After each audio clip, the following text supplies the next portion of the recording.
नमस्कार, मैं प्रांशु राठौर और आप देख रहे हैं नेक्स्ट 9 न्यूज। महाराष्ट्र की सियासत से आप सभी बखूबी वाकिफ है। महाराष्ट्र में किस तरीके से काफी ज्यादा हलचल मची हुई है। सियासी उठापटक अब और भी आगे बढ़ चुकी है। इस सियासी उठापटक में अब कई नए मोड़ देखने को मिल रहे हैं। जी हाँ, जैसा कि आप जानते ही हैं कि शिवसेना के प्रमुख उद्धव ठाकरे मुख्यमंत्री पद से इस्तीफा दे दिए और नई सरकार बनी। उन्हीं की पार्टी के विधायक रहे एकनाथ शिंदे और बीजेपी की। जी हां, एकनाथ शिंदे मुख्यमंत्री का पद संभाल रहे हैं और डिप्टी सीएम है देवेंद्र फडणवीस। इस सियासी उठापटक के बीच इस वक्त एनसीपी के प्रमुख शरद पवार भी अहम फैसले लेते हुए दिखाई दे रहे हैं। दरअसल मुख्यमंत्री पद को लेकर तो काफी ज्यादा सियासत देखने को मिली ही, लेकिन दूसरी ही तरफ राष्ट्रपति चुनाव के चलते यहां पर गठबंधन दांव पर लग गई।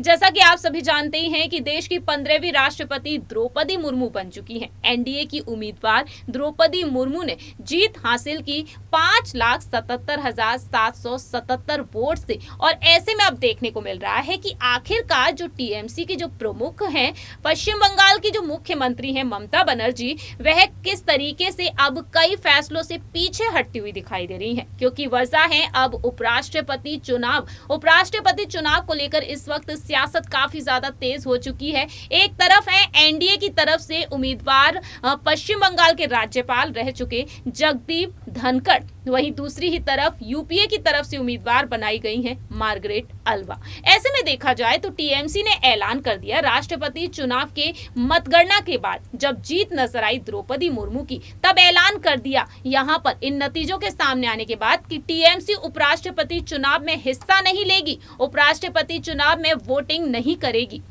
और ऐसे में अब सवाल ये है कि ममता बनर्जी को किस तरीके से मनाया जाए। तो आपको बताना चाहेंगे इस रिपोर्ट के जरिए, ममता बनर्जी को मनाने के लिए यहाँ पर दो दिग्गज नेता मौजूद हैं। एक तरफ है कांग्रेस की अंतरिम अध्यक्ष सोनिया गांधी जी और दूसरी ही तरफ है एनसीपी के प्रमुख शरद पवार जी। आखिरकार किस तरीके से यहाँ पर रणनीति बनाई जा सकती है, आपको बताएंगे जो रिपोर्ट हमने तैयार की है। जरा देखिए ये रिपोर्ट। भारत की 15वीं राष्ट्रपति बन चुकी हैं, झारखंड की गवर्नर रह चुकी एनडीए की उम्मीदवार द्रौपदी मुर्मू को लगातार बधाई संदेश मिल रहे हैं। आपको बता दें 25 जुलाई के दिन द्रौपदी मुर्मू ने संसद भवन में शपथ ग्रहण की और शपथ ग्रहण के बाद अपनी खुशी को भी जाहिर किया। राष्ट्रपति चुनाव में एनडीए की जीत हुई है, बीजेपी की जीत हुई है, लेकिन अब उपराष्ट्रपति चुनाव को लेकर काफी सियासत तेज हो चुकी है। ऐसे में देखा जाए तो अब विपक्ष की मुश्किलें बढ़ती हुई दिखाई दे रही हैं। विपक्ष यहाँ पर टूटता हुआ नजर आ रहा है। दरअसल टीएमसी की प्रमुख और पश्चिम बंगाल की मुख्यमंत्री ममता बनर्जी की नाराजगी साफ तौर पर दिखाई देने लगी है। ममता बनर्जी ने हाल ही में ऐलान कर दिया कि उपराष्ट्रपति चुनाव में वह हिस्सा नहीं लेंगी। दोनों सदनों में तृणमूल कांग्रेस के 30 सांसद हैं। राष्ट्रपति चुनाव में विपक्ष के उम्मीदवार यशवंत सिन्हा रहे, जिन्हें 208 सांसदों ने वोट दिया। और ऐसे में देखा जाए तो तृणमूल के 30 घटा देते हैं तो उपराष्ट्रपति के चुनाव में मार्गरेट अल्वा को 178 वोट ही मिल पाएंगे। ऐसे में देखा जाए तो विपक्ष काफी चिंता में डूबा हुआ है और इस पर विचार करने के लिए जल्द ही शरद पवार ममता बनर्जी से बात कर सकते हैं। जी हाँ, फिलहाल देखा जाए तो कयास लगाते हुए विपक्ष खेमे में दो ऐसे नेता हैं जिनका ममता बनर्जी सम्मान करती हैं, लेकिन दिक्कत यहाँ पर यह है कि यहाँ पर कांग्रेस की अंतरिम अध्यक्ष सोनिया गांधी जी हैं जो उन्हें मना सकती हैं। सोनिया गांधी के बात करने में दिक्कत ये हो रही है कि कांग्रेस के नेताओं ने ममता बनर्जी को नाराज किया हुआ है। प्रदेश अध्यक्ष और लोकसभा में कांग्रेस के नेता अधीर रंजन चौधरी ने उनको बीजेपी का एजेंडा कह दिया और दूसरी ही तरफ कांग्रेस और लेफ्ट के करीबी से ममता बनर्जी नाराज हैं। ऐसे में देखा जाए तो अब बात आती है शरद पवार पर। क्या वाकई में शरद पवार उन्हें मनाएंगे? दरअसल आपको बता दें, शरद पवार दूसरे ऐसे नेता हैं। ममता बनर्जी से वह बात कर सकते हैं, ममता बनर्जी से वह सुझाव ले सकते हैं, उन्हें सुझाव दे सकते हैं।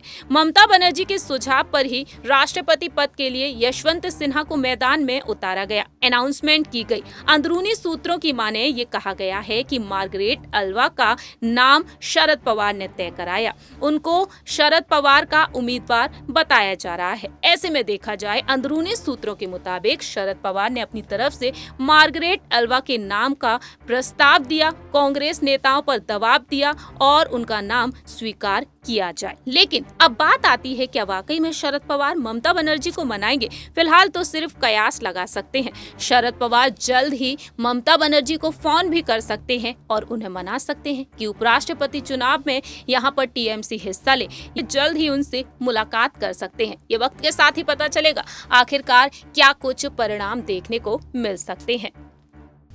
आप सभी ने देखा जाना कि अब जल्द ही शरद पवार या तो उनके साथ बैठक कर सकते हैं या फिर फोन पर ही बातचीत हो सकती है। फिलहाल देखा जाए तमाम फोन कॉल्स को लेकर खुलासे हो रहे हैं जो राजनेताओं के बीच चले आ रहे हैं।